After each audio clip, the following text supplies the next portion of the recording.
Lods, meron tayo ditong IC2 Golf Alpha o Tuga kung tawagin. Meron ding version nito, yung may keypad ay yung Tugat naman. Ayan. Napaka basic lang ng radio na to, napakadaling gamitin. Kung minsan tinatawag din itong dikamot. Ayan, dahil dito sa kanyang mga pindutan, ayan o, sa taas.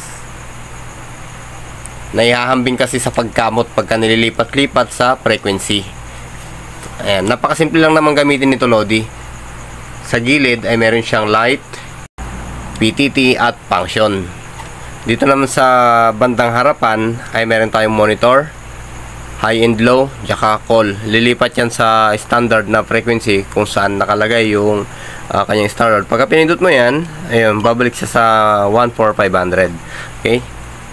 Ito siguro yung gamit nito kung halimbawa nagkamali kayo ng frequency o kung nagkaligawan o i-default na lang call. Sa call na lang tayo. Ayan. Pagka pinindot yung call, babalik na sa 14500 kung saan hindi na sila magpipindot-pindot dito na maghahanap ng frequency na pag-uusapan nila. Okay? Ganon siguro yun. Yun lang ng pagkakaintindi ko ha. At dito naman tayo, Lodi. Ito pala, Lodi, ay hindi mo siya magagamit kung hindi nakasalalay sa battery. Kaya mas maganda kung ang battery yung gagamitin mo dito ay pwede sa 13.8 wall charger, mga ganito. Ayan. Magagamit mo na ngayon to kung meron kang 13.8 na power supply, saksak mo na dito sa gilid at diretso na dito sa radyo. Bagong repack lang to, Lodi, itong battery niya. Ginamitan natin siya ng 18650 battery. Okay? 3 piraso yun, tsaka isang battery management na kit o BMS kung tawagin.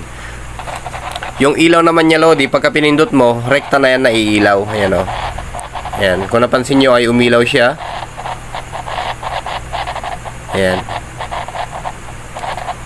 Tapos ito namang kanyang beep na nakalagay. Papunction mo siya. Pindutin mo yung function, tsaka beep kung saan siya naka-arrow. Ayan, pindutin mo lang isa. Pagka pinindot mo itong mga button key, itong mga kamot-kamot niya ay wala kang maririnig na beep. Pero pagka pinunction mo ulit, function, beep. Ayan. May maririnig kang mag-beep-beep. Indication na nagpa-function yung o nagwo-work yung mga pinipindot-pindot mo. Okay? Dito naman, Lodi, sa lock, function mo lang din, function, lock. Ayan. Nakalock na siya. Yun.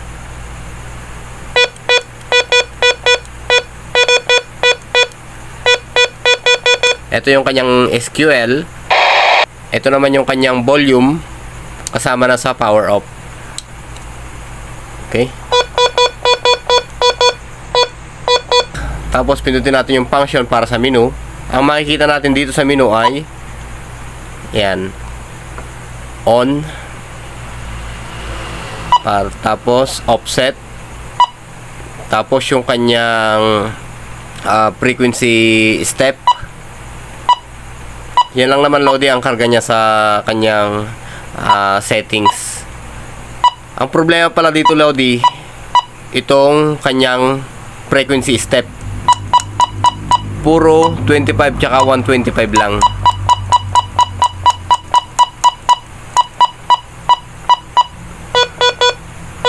Okay?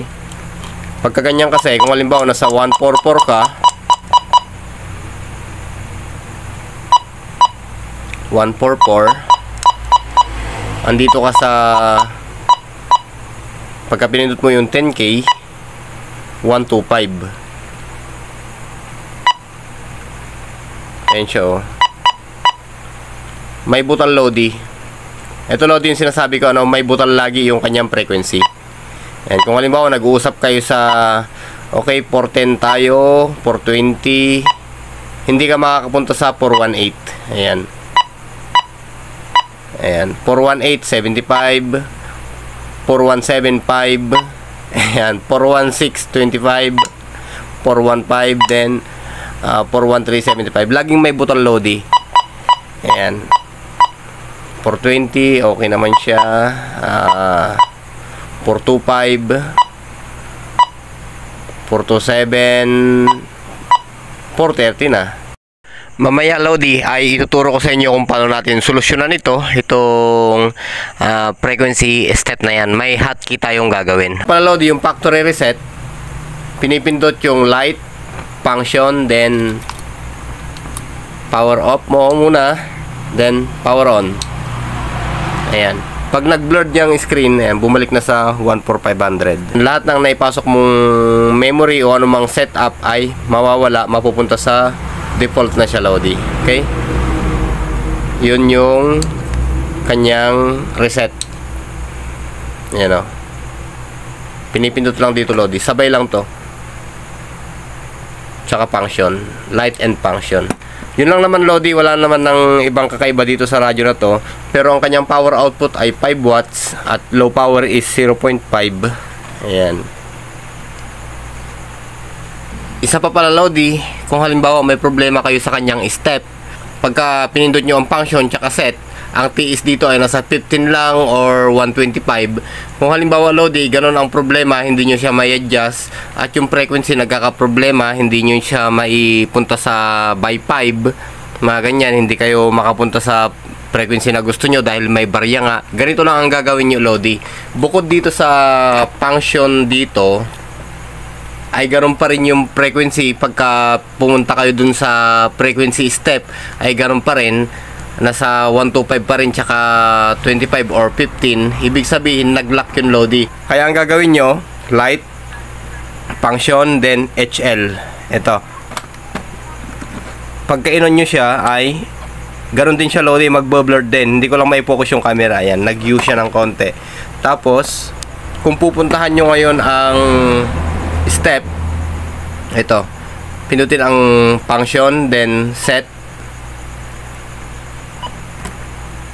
Okay, kung mapapansin nyo 25, pwede na nating ipunta yan sa 5 by 5. Ayan o, 5, 25, 20, 15, 10, at yun na, bumalik na tayo sa 5. Kaya ang frequency ay makakapunta na kayo sa halimbawa 418, 418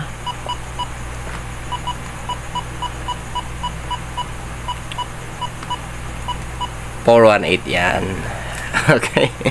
Unti ko na nakalimutan Lodi yung ituturo ko sana. Yun sana yung gusto kong ituro sa inyo kanina, na yung kanyang TS ay hindi nyo mailipat sa o hindi nyo maipababa sa by 5. Pero gano'n pa man Lodi, madalang na mangyari yun, naglalak lamang yun kung minsan. Kaya ang selection niya ay dalawa lang, 125 and 75 o 25, ganon. Marami namang hotkey nito Lodi, hindi lang naman yun eh. Meron pa dito ayun o, light plus function plus monitor. Pagka pinasindi nyo yan, blurred din, mapapansin nyo din yung mga resulta, may erase din yung mga dating prenogram nyo.